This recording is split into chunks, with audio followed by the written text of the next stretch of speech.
आज हम बात करने जा रहे हैं भारत के एक बहुत ही महान ऋषि अष्टावक्र के बारे में।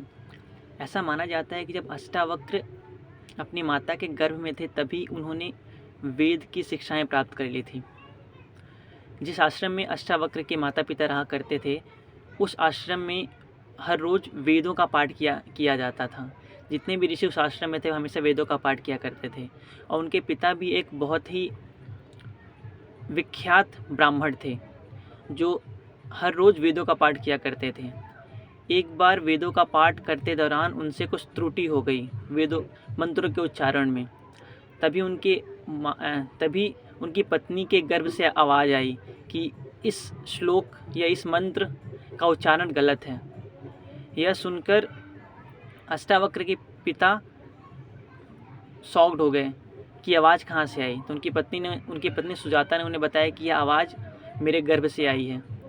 यह सुनकर वो बहुत क्रोधित हुए। उन्होंने कहा कि जब यह बालक अभी गर्भ में ही इतना टेढ़ा है तो बाहर निकल कर ये कितना टेढ़ा होगा। और उन्होंने उस बालक को श्राप दे दिया कि जब इसका जन्म हो या 8 अंगों से टेढ़ा हो।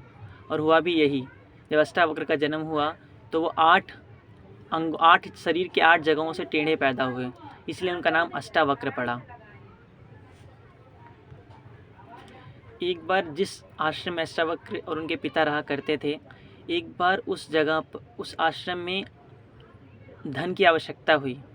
उस धन की आवश्यकता की पूर्ति करने के लिए अष्टावक्र के पिता शास्त्रार्थ के लिए राजा जनक के महल पहुँचे, क्योंकि राजा जनक ने ऐसी शर्त रखी थी कि जो शास्त्रार्थ में यहाँ के पंडितों को हरा देगा उसे इनाम दिया जाएगा और जो नहीं हरा पाएगा उसे बंदी बना लिया जाएगा। तो यही सुनकर और धन की पूर्ति के लिए, धन प्राप्त करने के लिए अष्टावक्र के पिता विदेही के राजा जनक के महल में पहुँचे और शास्त्रार्थ आरंभ हुआ वहाँ मौजूद ब्राह्मण वंदिन से। और अष्टावक्र के पिता वंदिन से शास्त्रार्थ में हार गए और उन्हें वहाँ पर बंदी बना लिया गया। उसके बाद जब अष्टावक्र का जन्म हुआ तो जन्म से ही लेकर 12 साल तक की उम्र तक अष्टावक्र को यह बात नहीं बताई गई कि उनके पिता कहाँ हैं। और इस बात से वो बहुत दुखी थे, क्योंकि सारे बच्चे मौजूद बच्चे वहाँ पे आश्रम के उनका मजाक उड़ाया करते थे।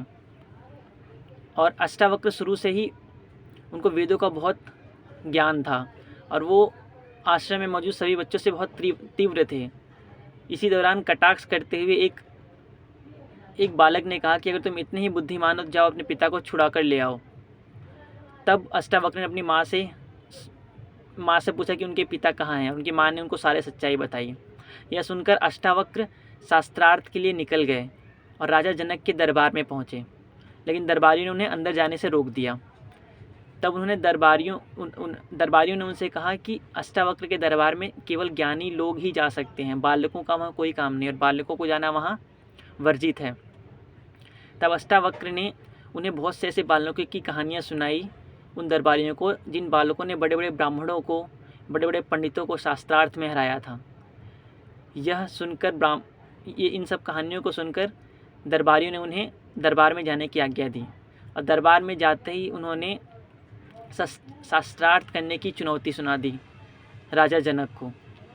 और एक ऐसा बालक जो 8 जगहों से टेढ़ा है, ऐसे बालक को देखकर वहाँ मौजूद सारे जितने भी ब्राह्मण थे सब हंसने लगे, सब उनका उपहास उड़ाने लगे।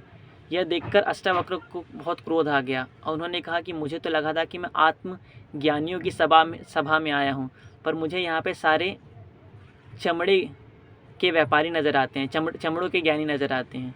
इनको आत्मा का कुछ भी ज्ञान नहीं, बल्कि इनको सिर्फ चमड़ों का ज्ञान है। इनको सिर्फ मेरा शरीर दिख रहा है, सिर्फ मेरा चमड़ा दिख रहा है, सिर्फ मेरा अंग दिख रहा है, पर मैं कौन हूँ वो इन्हें नज़र नहीं आ रहा।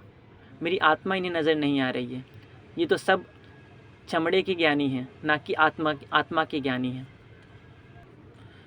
उनकी इन बातों ने राजा को और वहाँ मौजूद सारे पंडितों को बहुत चकित किया और राजा ने उन्हें वंदिन से शास्त्रार्थ करने की आज्ञा दे दी और शास्त्रार्थ हुआ और शास्त्रार्थ में वंदिन पराजित हुए और फिर राजा जनक अष्टावक्र जी के पैरों में गिर गए और उन्हें अपना गुरु माना और उनके पिता को रिहा कर दिया और अष्टावक्र अपने पिता को लेकर आश्रम की तरफ चले गए। एक दिन राजा अपने सारे मंत्रियों और अपने सारे सैनिकों के साथ जंगल की तरफ गए अष्टावक्र के पास, और जंगल बहुत ही घना था। जंगल में जाते जाते उनके सारे दरबारी, सारे साथी उनसे अलग हो गए और वो अकेले ही बचे। और ढूंढते ढूंढते, बहुत ढूंढने के बाद वो राजा जनक अष्टावक्र के आश्रम में पहुँचे और उन्होंने अष्टावक्र को प्रणाम किया और अष्टावक्र से आत्मज्ञान पाने के लिए निवेदन किया। और अष्टावक्र और जनक फिर ज्ञान के लिए बैठे और दोनों ने एक दूसरे से बातचीत के दौरान ज्ञान प्राप्त किया। अष्टावक्र ने राजा जनक को आत्मज्ञान दिया और उसी आत्मज्ञान वो जो राजा जनक और अष्टावक्र के बीच संवाद हुआ, उसी को हम आज अष्टावक्र गीता के नाम से जानते हैं, जो कि एक बहुत ही प्रचलित किताब है आत्मज्ञान के ऊपर। और फिर राजा जनक ने जब आत्मज्ञान प्राप्त कर लिया तो राजा जनक ने इच्छा जाहिर की कि वह सारे राजपाट को त्याग कर और अष्टावक्र के चरणों में ही अपना जीवन समर्पित कर दें। लेकिन अष्टावक्र ने उन्हें कहा कि इस विदेह देश को एक ऐसे राजा की आवश्यकता है जो आत्मज्ञानी है, इसलिए जाओ और अपने आत्मज्ञान के बल पर राज करो और लोगों के जीवन को बेहतर बनाओ। और यह उपदेश देकर अष्टावक्र ने राजा जनक को वापस दरबार में भेज दिया राज करने के लिए। और राजा जनक एक बहुत ही धर्मपरायण राजा हुए, जिन्होंने कई वर्षों तक उस आत्मज्ञान के बल पर बहुत ही अच्छे ढंग से राज किया। और वह बीच बीच में अष्टावक्र के पास ज्ञान लेने के लिए आया करते थे और उनसे ज्ञान लिया करते थे, और उस ज्ञान का इस्तेमाल करके वह अपने देश की जनता को एक सुखी और समृद्ध जीवन प्रदान किया करते थे।